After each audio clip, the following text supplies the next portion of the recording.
لم تعرف تونس الهدوء منذ اغتيال النائب المعارض محمد البراهمي يوم الخميس، في مشهد يذكر إلى حد كبير بالاحتجاجات التي أعقبت اغتيال المعارض اليساري شكري بلعيد قبل 6 أشهر. جنازة المعارض التونسي تحولت تظاهرة مناهضة لحركة النهضة الإسلامية الحاكمة وللمطالبة بحل المجلس التأسيسي بعد اغتيال أحد أعضائه. وإلى جانب بلعيد وري جثمان الإبراهيمي في الثرى مع استمرار التحقيقات بشأن العملية بين اتهام المعارضة وعائلة الشهيد لحركة النهضة وإعلان وزارة الداخلية أن سلفيا تكفيريا يدعى أبو بكر الحكيم هو المسؤول عن العملية التي نفذها بالسلاح نفسه الذي قتل فيه بلعيد.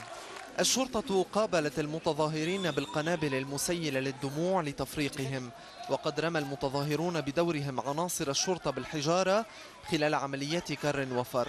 كما تدخلت الشرطة إثر مناوشات بين المتظاهرين وآخرين موالين لحركة النهضة الإسلامية الحاكمة التي ترفض حل المجلس. على صعيد موازن دعت وزارة الداخلية التونسيين إلى التزام السلمية في التظاهرات والابتعاد عن كل ما من شأنه أن يخل بالأمن العام وإلى عدم المساس بالمقار السيادية.